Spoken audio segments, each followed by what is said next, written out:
হাই friends, এটা important update. SSC GD 2026 ভেকেঞ্চিটো যেন problem সকলোতে খালি সমস্যা, মানে সেইটোৱে হৈ আছে। প্ৰথমৰ পৰা ৰিটেনৰ পৰা আদি কৰি গোটেইখিনি সমস্যাই বৰ্তমানলৈকেতো এনচাৰ কি এতিয়ালৈকে দেখিবলৈ পোৱা নাই। তাৰ মাজতে আজি এটা খুবেই খং উঠা ঘটনা বুলিয়ে ক'ম কথা। এইটো একচুৱেলি 2021, 2018 বা তাৰ পিছতো হৈ থকা দেখা গৈছিলে, আৰু তাৰ ওপৰত আমি বহুত মাত মাতিছিলোঁ। কেছ কৰিছে বহুতে, বা আমি হ'লেও 2022 চনৰ যিটো ভেকেঞ্চি এইটো ক্ষেত্ৰতে আমি কেছ কৰিছিলোঁ। তো এতিয়া ইয়াত কথাখিনি এনেকুৱা যে আজি যোৰহাটত কেইজনমান ফেক কেণ্ডিডেট, যিকেইটা নমুনা বুলি আমি কওঁ, সেই নমুনা কেইজনমান ধৰা পৰিছে। ইয়াতে তোমালোকক মই দেখাই দিওঁ।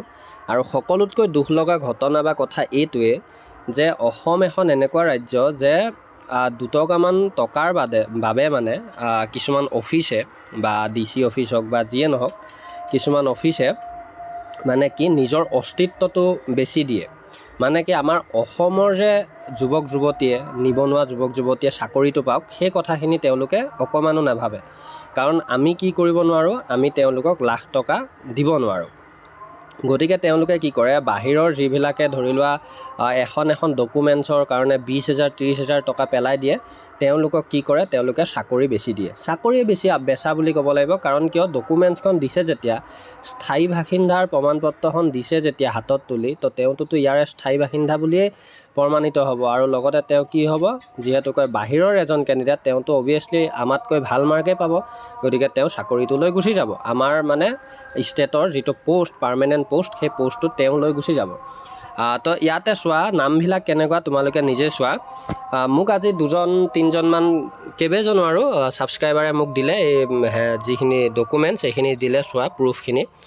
ইয়াতে চোৱা, বিনয় কুমাৰ অমি সিং, এয়া ফাদাৰ্ছ নেম বা নিজৰ, আৰু এয়া যোৰহাটৰ পৰা দিছে, দেখিছা, আৰক্ষী চকী। তাৰপিছত এয়া চোৱা তেওঁলোকৰ এইবিলাক প্ৰমাণপত্ৰ। এয়া চোৱা বহুকেইখন আছে। এয়া permanent residential, verification of permanent residential certificate, মানে PRC। এতিয়া কথাটো হ'ল, আমাৰ অসমৰ ল'ৰা ছোৱালীয়ে PRC এপ্লাই কৰিলে হয়তো 2-3 মাহলৈকে নাপায়, তেনেকুৱা ৰেকৰ্ড আছে। আৰু এওঁলোকে কিমান কম সময়ৰ ভিতৰত পাইছে, বা পইচাৰ বাবদ তেওঁলোকে কেনেকৈ ধুনীয়াকৈ পাইছে, তোমালোকে চোৱা। এয়া নামবিলাক চোৱা, আক্ৰম, এইবিলাক সম্পূৰ্ণ অসমৰ বুলি ক'ব নোৱাৰি। এয়া চোৱা, মুকেশ, চনু শৰ্মা, তাৰপিছত মন্তি, তাৰপিছত এইবিলাক চোৱা তেওঁলোকৰ প্ৰুফবিলাক। এইবিলাক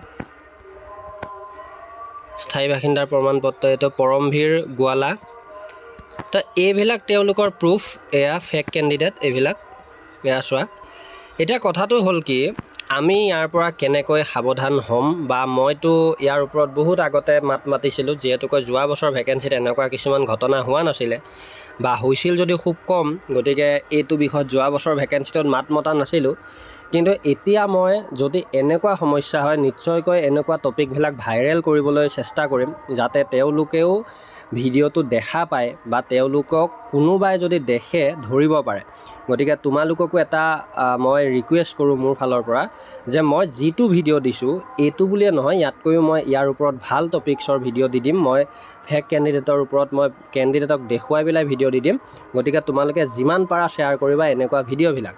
আৰু লগতে তাৰ বাদেও আৰু এটা কাম কৰিবা, কি যে তোমালোকে যদি এনেকুৱা কেষ্ট নিজে যদি তোমালোকে ধৰা পেলোৱা, যিকোনো এটা ডিষ্ট্ৰিক্ট, অসমৰ যিকোনো এখন ডিষ্ট্ৰিক্টত, তেতিয়াহ'লে তোমালোকে আমাৰ গ্ৰুপৰ থ্ৰুৱেদি, বা তোমালোকে নিজেই সেই এৰিয়াটোৰ এনেকৈ লাগে তেওঁলোকে SSC GD নিদিয়কে, তেনেকুৱা শিক্ষিত যুৱক যুৱতীক লৈ তোমালোকে কি কৰা, পুলিচৰ তাত গৈ প্ৰুফখিনি দি এজাহাৰ দাখিল কৰা, নহ'লে পুলিচক ব্যৱস্থা ল'বলৈ কোৱা অতি সোনকালে।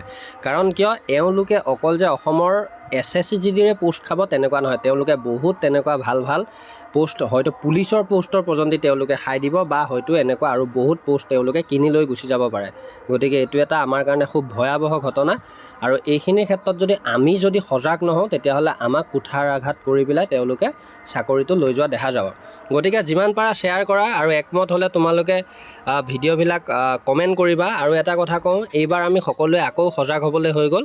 যদি এনেকুৱা ঘটনা হয় নিশ্চয়কৈ আমি ফিজিকেল লগতে মেডিকেলত চব এক্টিভ থাকিব লাগিব অসমৰ ল'ৰাখিনি, আৰু ছোৱালীখিনিও লগে লগে থাকিব লাগিব কাৰণ বহুত ছোৱালীও অহা দেখা যায়। ধন্যবাদ, যিমান পাৰা শ্বেয়াৰ কৰা।